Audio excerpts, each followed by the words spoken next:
Yeah, there is a big differences, but the same target. The target of the monk is God. The target of the bishop is God as well. But the difference is when I was in the monastery, I was responsible about myself alone. But when I was ordained as a bishop by the grace of God, I'm responsible for the salvation of the flock of the diocese. So there is a big differences between the two ranks, but the aim is one. And I want to tell you something, Joseph. If the bishop forgets that he is a monk, he will not succeed in his mission. Welcome back to another episode of Beyond the Wars. Today we are very, very blessed to have His Grace Bishop Daniel with us of Sydney, Australia. How are you saying that? I'm good. Thank you, Jacob. Thank you for having me with you. We're very blessed. I'm very blessed today at the Feast of St. Mark. Yes. I'm very blessed as well because I pray the Divine Liturgy here in St. Mark, Coptic Orthodox school here in Watergrove in Sydney. Mm-hmm. And very blessed as well to see the number of the school is growing. Mm-hmm. And this is because the grace of God and the labor of Father George and Father Joseph and Father Luke and all the fathers here. Mm. Thank you, Sayyidina. So today we wanted to speak to you about your life, Sayyidina. I don't think many people know about your life too well, so we're going to get deep into it. I'll start with the first question. Can you give us an insight into your early life, your childhood, and your services from an early age? Okay, I was a son of 5 children, and number 3. There are 2 boys above me and 2 girls behind me. And we were brought up in a place, country in Sudan called Adbra. But my grandfathers came from Isna, Upper Egypt. And amazingly, when I searched about the history of my family, I discovered that my grandfather was married to Christiana from Greece. And they immigrated from Upper Egypt to Sudan, the 4th generation. So we are 5 children, 3 boys and 2 girls, and my father was a very committed Christian. He was a chartered accountant at that time, and he taught us the discipline and the love of Christ and love God to the church. And my mother was a saint as well. Both they passed away. And my mother used to encourage us to go to the Sunday school every Sunday. And if our house is far away from the church, but they help us take us by car to the church St. Mary Cathedral in Adbra. And I finished my HSC in Adbra. And then I joined the University of Asyut, Faculty of Engineering, Asyut in Upper Egypt. Because my oldest brother was studying dentistry in Alexandria, so I changed the university from Asyut to Alexandria. Then I finished as a civil engineer from Alexandria University, and then returned back to Sudan, where I worked as a civil engineer for 2 years. That's beautiful. Yeah. This is my life. It's beautiful. Sounds like one of us, to be honest. You know, our mother's encouraging us to go Sunday school, and then we go to uni. It's like any of us could have that same path. So it's beautiful to see that. Abuna, who are your biggest spiritual influences when you're growing up? My father of confession, and I can give you a story about him. Yes, please. And his name.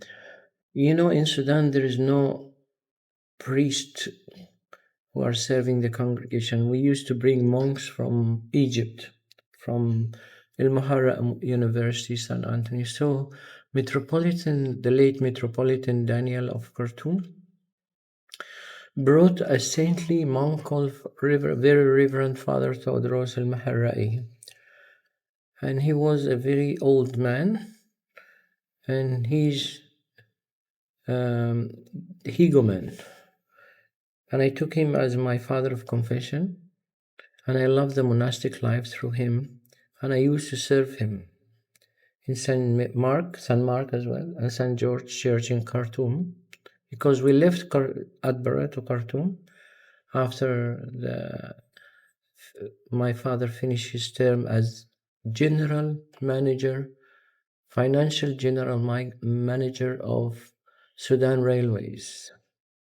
So when he got retired, he went to Khartoum and opened an office of accounting. At that time, I took my father of confession, Father Todros Maharai, and he influenced my life. Why? Because I used to serve as a Sunday school teacher in that church, San Marcos St. George, in Khartoum. And then after serving, go to up to him, and suddenly he was paralyzed from here. From his stomach to down, he cannot move. So I used to serve him, to cook for him and wash his clothes and take him out, etc. And one day when I returned back to Sudan from the university, I told my father, I want to be like you, a monk. He said, okay, but this path is very difficult. You need to work. You need to gain money. And I need to see how you are going to deal with money. Okay, I said, okay. So I work as an engineer. I remember I built 2 big buildings in Khartoum. I gained lots of money and brought the money to my father of confession. I said, what should I do with this money? He said, okay, now you give 1/3 of it to the church, not 1/10, 1/3. And 1/3 to your parents, and 1/3 for me, for my father of confession. As I read about monasticism, I need to be obedient. So I gave him 1/3, my parents, etc. But I was wondering why my father of confession is taking 1/3 of my salary. I didn't ask him. And then in the end, I said, I was keep questioning, Father, I want to go to them. There is no monasteries in Sudan. So he decided finally to agree, but I need a letter from the Metropolitan. So he told the Metropolitan Daniel, and he wrote me a letter, and I went to Egypt, but I have no money for the ticket. So I discovered that the money that my father of confession took from me, he was saving this money for this day. So he booked the ticket, and he bought some stuff for me, and he brought the letter, and he told me, be a good monk. Wow. And then this is the answer of your question. He passed away, by the way, Father. Both of them passed away. Metropolitan Daniel, whom I take his name when I was ordained as a bishop. I will tell you the story later. And Father Todros was passed away as well. And he was buried in Sudan. Both of them buried in Sudan. Bona, so what was your family's reaction to your decision, and how was your time in the monastery? Okay, my father was very, very, very angry. Really? Very upset. I didn't tell him that I'm escaping to the monastery, because I escaped to the monastery. I tell you the story. My father of confession told me, you woke up early in the morning this day, for example, the day in which I'm going to fly to Egypt. Woke up early, wear the clothes of working, and don't tell anyone that you are going, your other clothes with him, with my father of confession. Don't tell anyone you are flying today to Egypt. I said, even my mother, he said yes. As engineer, I woke up early. I used to go to the work early. And then my mother woke up early that day. Say, where are you going this early morning? I said, work. And she was very confusing. She said, okay, God be with you, my son. And I fly to Egypt. When I arrived to the monastery, my father knew the same day. Then my father of confession advised me to write a letter. And say in this letter, my father, I love you very much. My mother, I love you very much. My brothers. My father, when you married my mother, I didn't tell you to marry my mother. You married my mother with your own free choice. And my own free choice is to be a monk. And I wrote this letter and said, in this time, when you read this letter, you are going to find me in Egypt. I'm not in Sudan.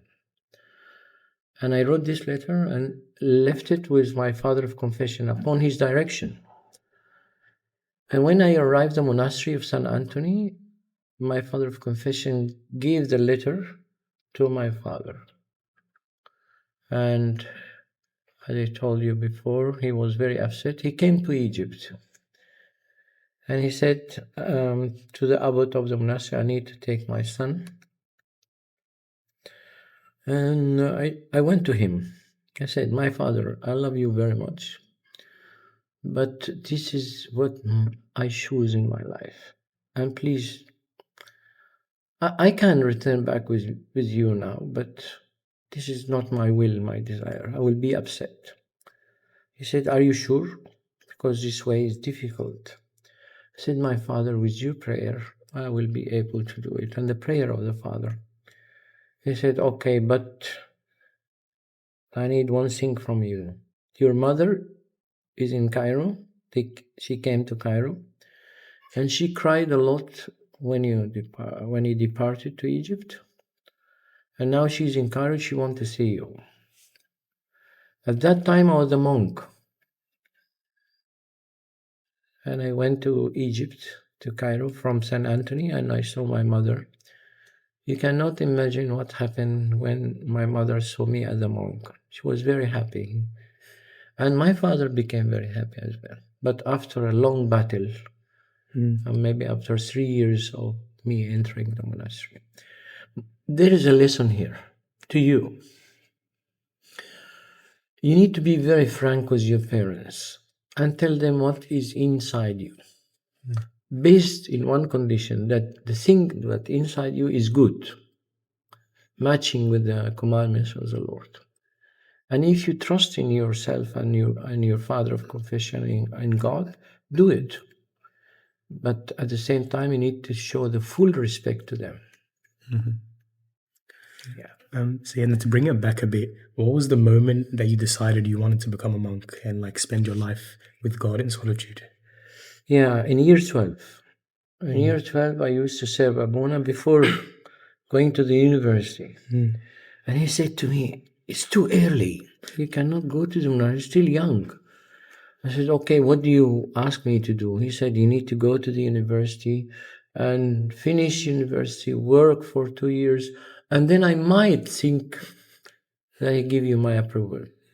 I said, okay. So from year 12, can you imagine? From year 12, I finished the uni in 6 years and another 2 years working, 8 years. So I waited 8 years to take his approval. And this is another lesson for you. When your father of confession says something, say, yes, I'm going to do it. This is a time when I sought to be a monk. So now, what are some differences between your life as a monk and now your life as a bishop? Yeah, there is a big differences, but the same target. The target of the monk is God. The target of the bishop is God as well. But the difference is when I was in the monastery, I was responsible about myself alone. But when I was ordained as a bishop by the grace of God, I'm responsible for the salvation of the flock of the diocese. So there is a big differences between the two ranks, but the aim is one. And I want to tell you something, Joseph. If the bishop forgets that he is a monk, he will not succeed in his mission. He needs to continue all the canons of monasticism, means to pray the Agbiya, to do the Tasbihah, to prepare the sermons in addition, and not to eat too much, and sleep in the ground, not to sleep in the bed, and to love everyone. If the bishop forget this, and started to act as a bishop, getting the vows of the monasticism, he will face difficulties. Yes. So, Abuna, from your time entering the monastery, what was the sequence of you becoming a monk? Did you have to become a brother? Did you have certain services in the monastery? Yeah, good questions. So, when you enter the monastery, you need to be tested for 3 years to be a monk first. Okay. And these tests with S, very difficult. Why? Because the family of monks needs to know who is this person who is going to join them. Is he a good person? Is he a difficult person? Is he a stubborn person? So they put you in many difficult tests to examine your obedience, your purity, your poverty. So after 3 months, if you are succeeded in the test, now the bishop is going to ask the monks, the family of the monks, do you accept that we ordained this brother, we call us brothers before being monk, brother as a monk? If they said 70% or maximum 75%, if 75% said yes, the bishop will ordain the brother as a monk. If not, he will not be ordained.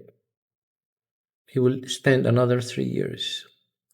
So I'm lucky I spent maybe 1.5 years, not 3 years, because at my time, this system was not, because the number of monks was very small in St. Anthony. So I was ordained as a monk. Then, to be a priest monk, this is another rank. You need to wait your role or your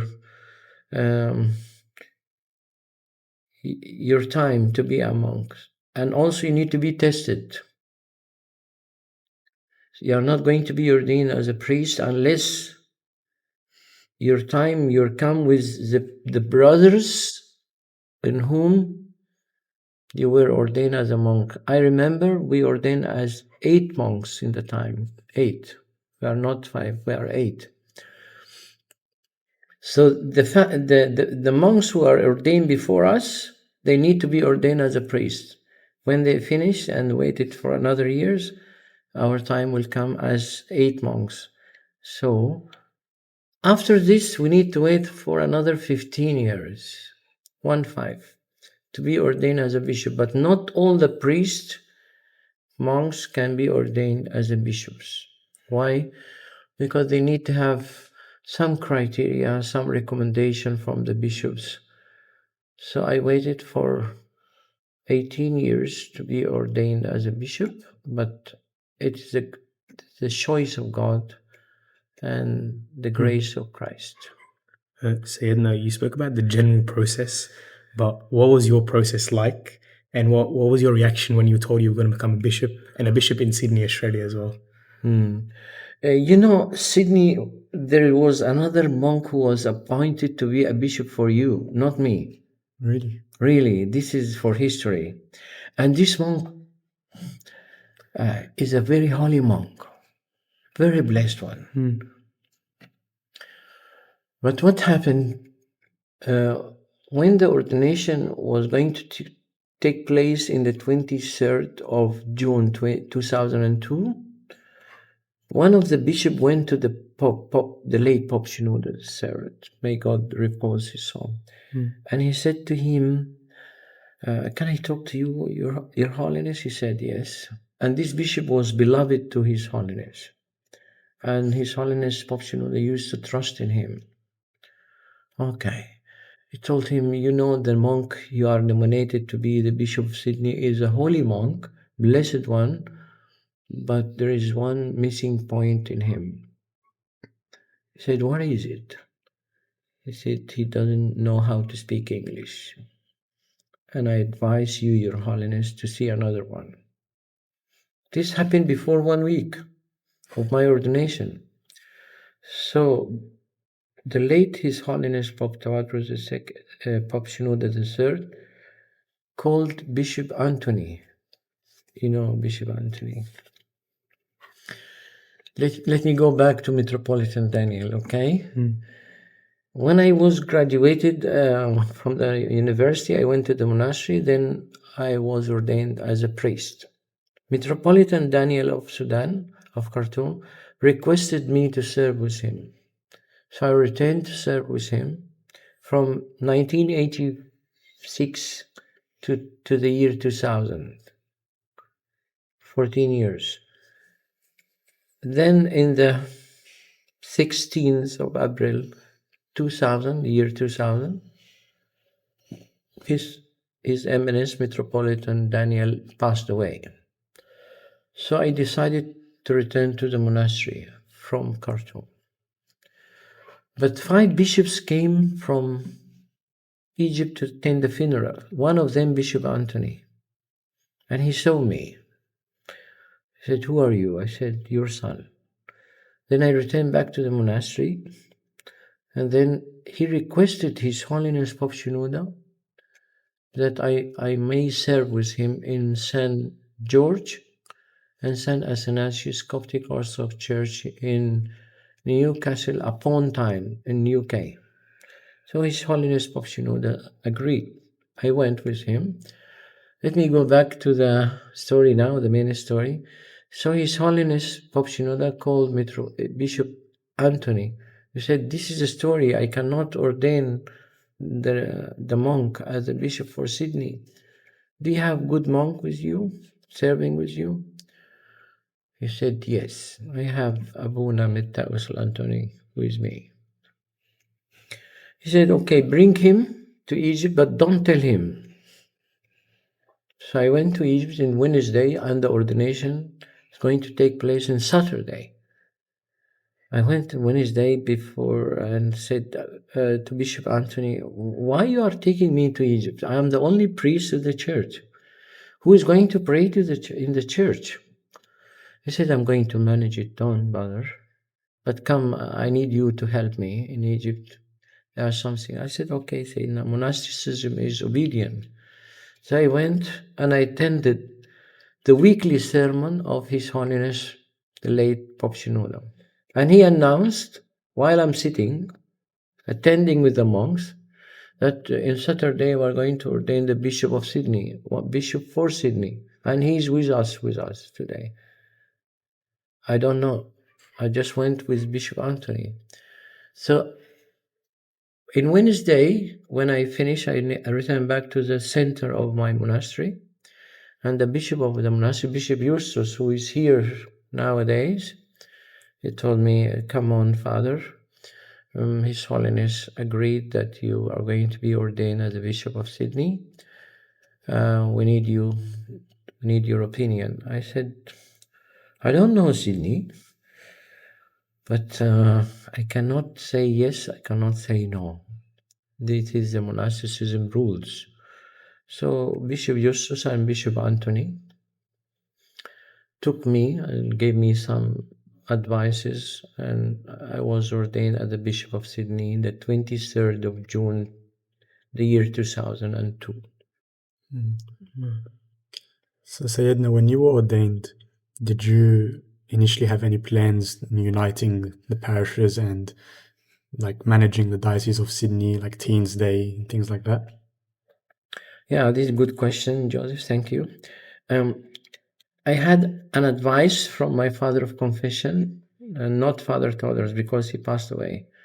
He said to me, in the first year, you need to sit down, serve, pray, don't change anything, but you need to have a vision. I said, "What's your advice?" He said, "Okay, you need to unite people, unite priests, and love them. You have 2 wings, the priest, the congregation.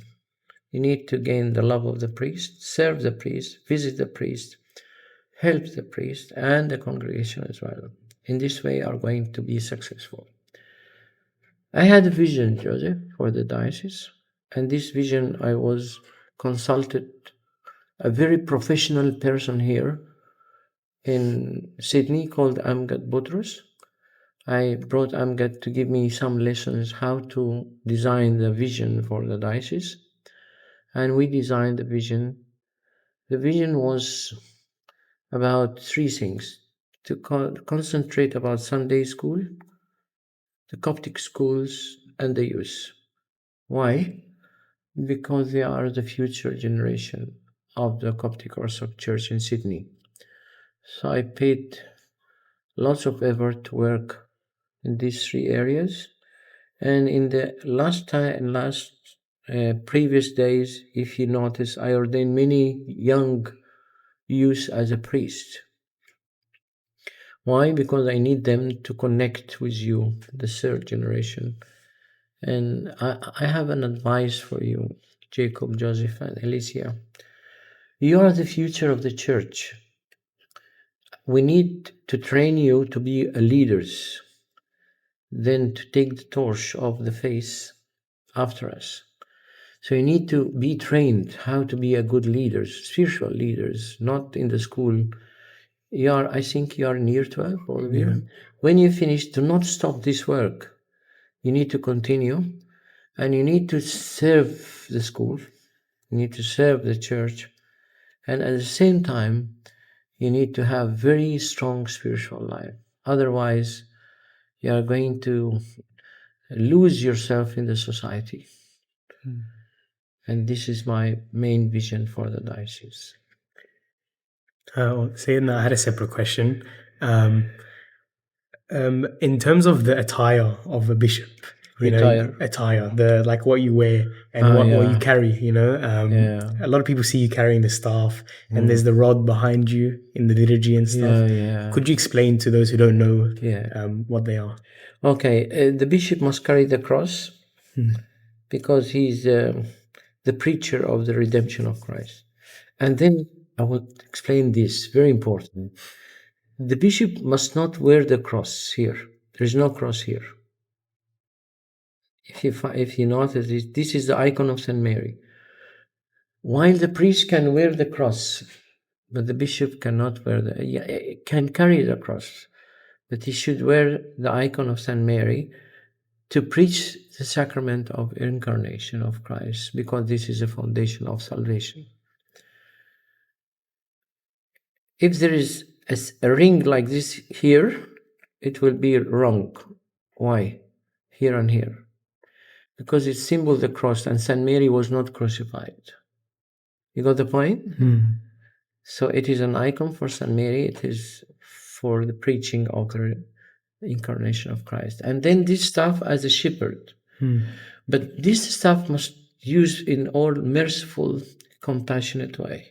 Not to hit people, not to use violence. It is for direction, for the honor of the office of the bishop. And it's always remind the bishop that, remember, you are the father. Yes, you can correct things, but you are the father. Don't forget the fatherhood. And the two serpents which you saw in the Mass with the copper rod, it was mentioned in the Old Testament when the people rebelled, the Jewish nation rebelled against Moses, and the Lord became upset and sent some serpents to kill them. And many were died, and they cried to the Lord. And the Lord said to Moses, the prophet, make a pole and put a serpent, one serpent, not two. If you notice, there are two serpents today. Put a copper serpent, and everyone who was affected by a serpent, if he looks to this one, he will live. But the story of the serpent pole of the bishop or the patriarch or metropolitan is the same, but it has two serpents, means the serpent is famous with wisdom or associated with wisdom, the serpent. If you want to kill the serpent, it will protect her head first. The serpent is very wise. So the bishop must be very wise, double the wisdom of the serpent, because there are two.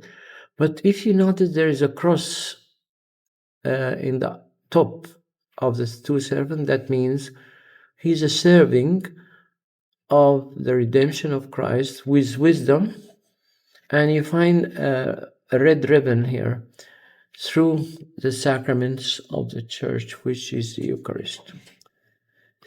But it will finish its role when I say, and this cup also, remember this is very important, when I say this cup also into the honor blood of Christ, these two serpents with the cross with the red ribbon must be taken away. Why? Because it was a symbol of the redemption, and now the blood of Christ is here.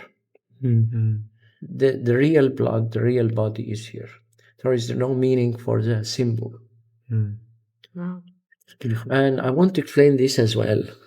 This hat is very significant for the bishop. Why? Because if you see this circle, it represents heaven. And this another circle represents the world.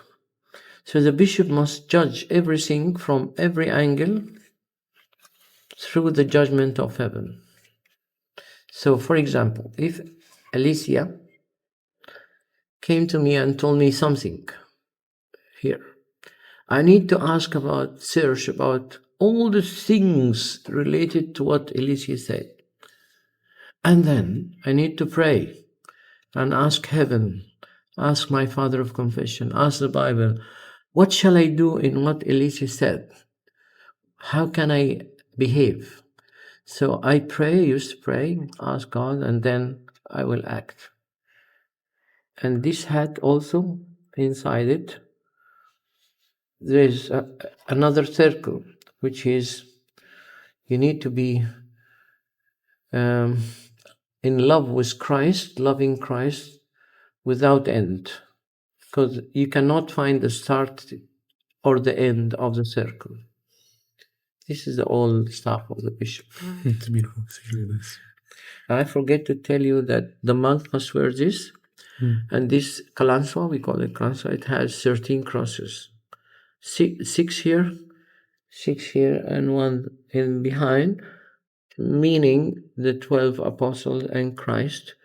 That means the monk or the bishop must follow the teaching of the apostles headed by Christ.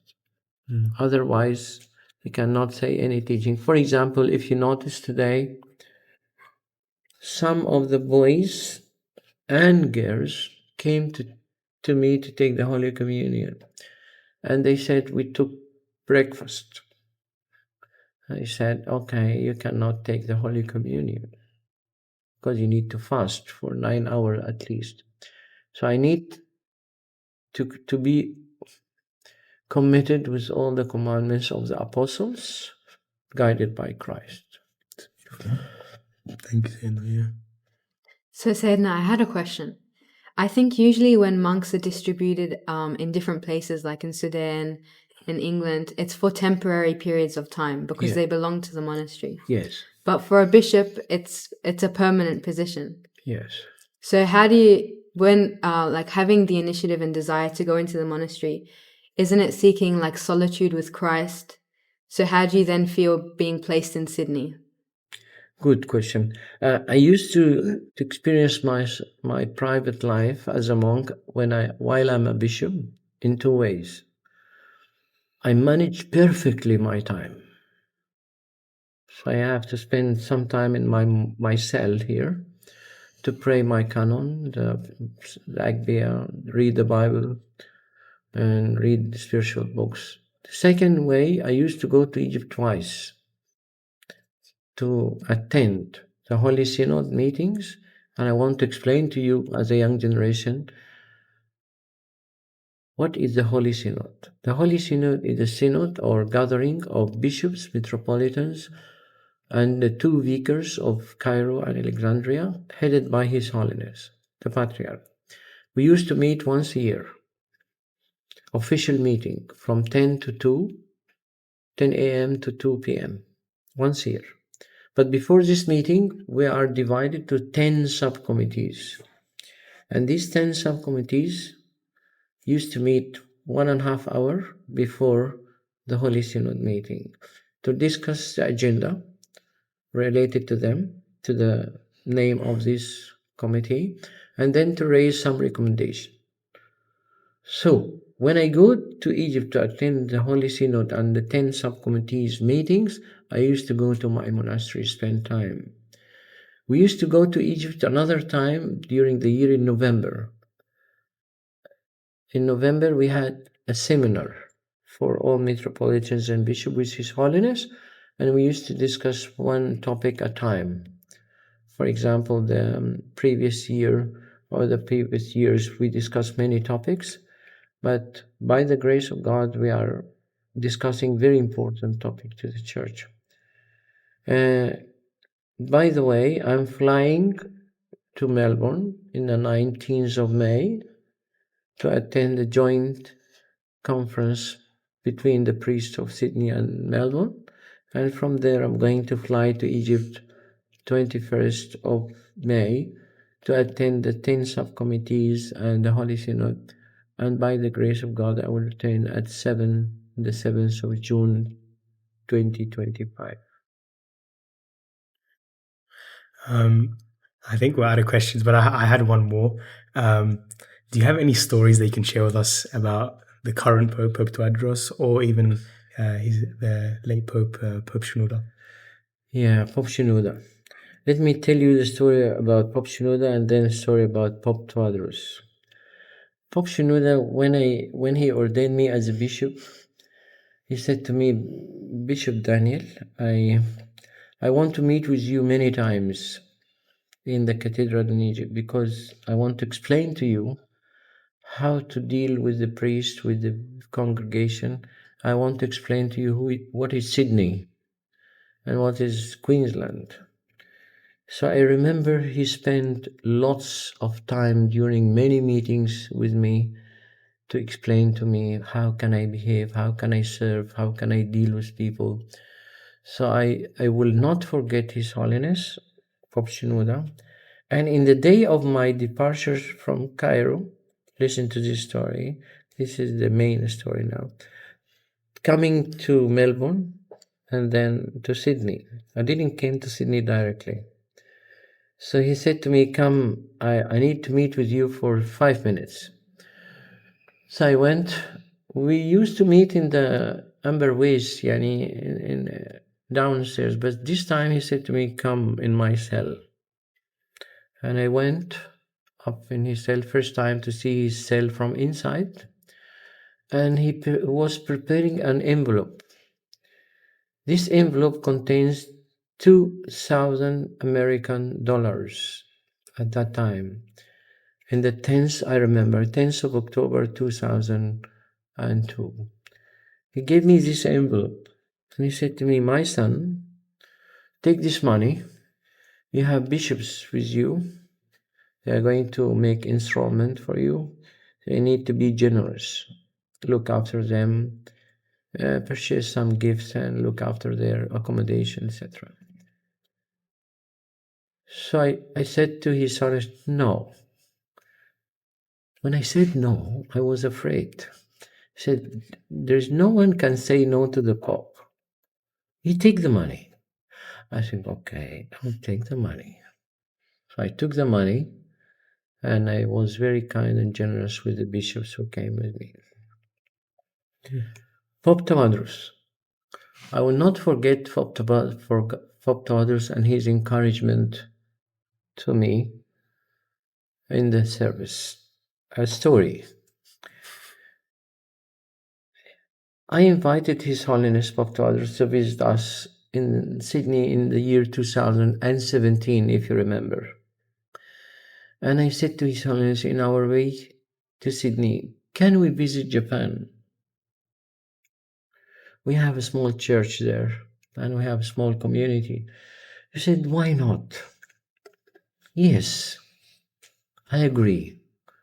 And he is the first patriarch of the Coptic Orthodox Church to visit Japan and encourage us to the degree that we purchase a church, and now we own the church in Kizugawa.